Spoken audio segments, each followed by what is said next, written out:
Sugeng rawuh ing tanah Mataram.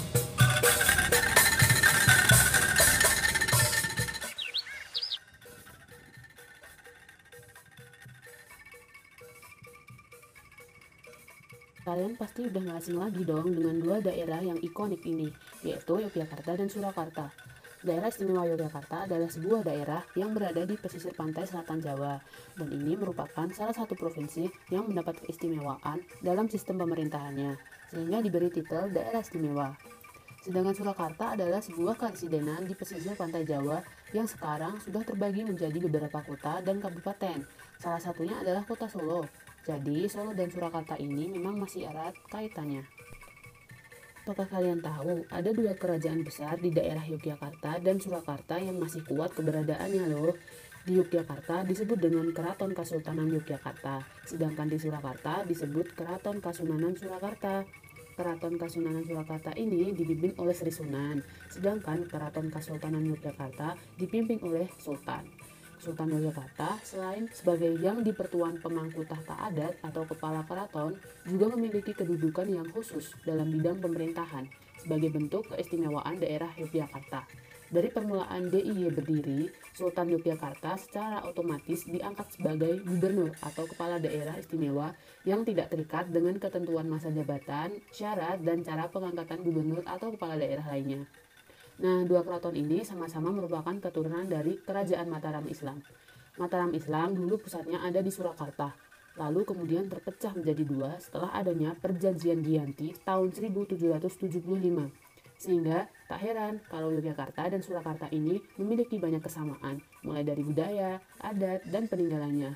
Walau begitu, keduanya juga memiliki ciri khas pembeda tersendiri. Selain memiliki kemegahan bangunan, Keraton Yogyakarta dan Surakarta juga memiliki suatu warisan budaya yang tak ternilai. Di antaranya adalah upacara-upacara adat, tarian-tarian sakral, musik, dan pusaka. Upacara adat yang terkenal di Yogyakarta adalah upacara garbek, upacara sekaten, dan upacara siraman pusaka dan labuhan. Sedangkan di Surakarta ada upacara grebek, upacara sekaten, dan upacara malam satu suro. Ketiganya ini memiliki kesamaan dalam hal waktu dan makna dari upacara-upacara tersebut. Nah, yang pertama ada upacara garbek atau grebek. Diselenggarakan 3 kali dalam 1 tahun kalender atau penanggalan Jawa, yaitu pada tanggal 12 bulan Mulut, tanggal 1 bulan Sawal, dan tanggal 10 bulan Besar. Pada hari-hari tersebut, para raja berkenan mengeluarkan sedekahnya kepada rakyat sebagai perwujudan rasa syukur pada Tuhan atas kemakmuran kerajaan. Lalu ada sekaten, merupakan sebuah upacara kerajaan yang dilaksanakan selama 7 hari. Upacara ini sebenarnya merupakan sebuah perayaan hari kelahiran Nabi Muhammad. Pada malam ke-8, raja atau wakil akan melakukan upacara udik-udik, yaitu tradisi menyebar uang logam. Setelah itu, raja atau wakil akan masuk ke masjid gede untuk mendengarkan pengajian Maulid Nabi dan mendengarkan pembacaan riwayat hidup Nabi. Akhirnya, pada hari terakhir, upacara ditutup dengan grebek maulud. Saat ini, selain upacara tradisi seperti itu, juga diselenggarakan suatu pasar malam yang dimulai sebulan sebelum penyelenggaraan upacara sekaten yang sesungguhnya, dan biasanya diadakan di alun-alun. Yang selanjutnya, perayaan malam satu suro. Di Yogyakarta ada upacara siraman atau jamasan pusaka dan labuhan. Dalam upacara siraman atau jamasan pusaka dilakukan pembersihan maupun perawatan pusaka kerajaan yang dimiliki. Di alun-alun dilakukan pemangkasan dan perapian ranting serta daun waringin sengker yang berada di tengah-tengah lapangan. Sedangkan labuhan berarti melarung atau menghanyutkan benda-benda milik sultan. Sedangkan di Surakarta ada yang namanya kirap bumbung beteng atau upacara malam satu suro. Upacara ini dilakukan dengan mengitari seluruh kawasan keraton dengan arah yang berkebalikan dengan arah putaran jarum jam. Suatu yang unik adalah di barisan terdepan ditempatkan pusaka yang berupa sekawanan kerbau albino, keturunan kerbau pusaka kesayangan Susuhunan Pakubuwono II atau Kiai Slamet yang selalu menjadi perhatian masyarakat. Selain upacara adat, keduanya juga memiliki kesenian yang mirip loh, yaitu ketoprak. Ketoprak bukan makanan ya, merupakan kesenian rakyat Jawa yang berasal dari Jawa Tengah yang diyakini terlahir di Surakarta dan berkembang pesat di Yogyakarta, yaitu sebuah bentuk teater yang mengandung unsur utama berupa dialog, tembang, dan dagelan dengan diiringi oleh gamelan.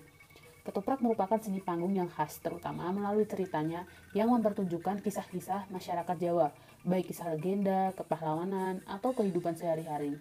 Namun ada juga yang mengusung cerita fiksi atau selainnya. Nah, selain memiliki banyak kesamaan, Yogyakarta dan Surakarta ini juga memiliki perbedaan. Seperti yang pertama ada Blangkon. Blangkon khas Yogyakarta terdapat mondolan atau benjolan sebagai tempat gelungan rambut. Karena saat itu para pria mempunyai tradisi memanjangkan rambut. Sedangkan di Surakarta tidak ada benjolan karena mengikuti budaya cukur rambut seperti orang Eropa. Selanjutnya ada pakaian adat, khususnya laki-laki. Di Yogyakarta ada yang namanya sojan, merupakan baju adat khas Jawa untuk laki-laki. Lebih cenderung bermotif bunga-bunga, seperti yang dipakai oleh Sri Sultan Hamengkubuwono. Sedangkan di Surakarta ada yang namanya beskap, merupakan gaya ala keraton Surakarta, dengan warna cenderung gelap dan tidak bermotif. Nah, selanjutnya ada juga batik. Batik Yogyakarta berwarna dasar putih, dan motifnya cenderung lebih besar. Sedangkan batik Surakarta cenderung berwarna coklat sogan dan motifnya lebih kecil.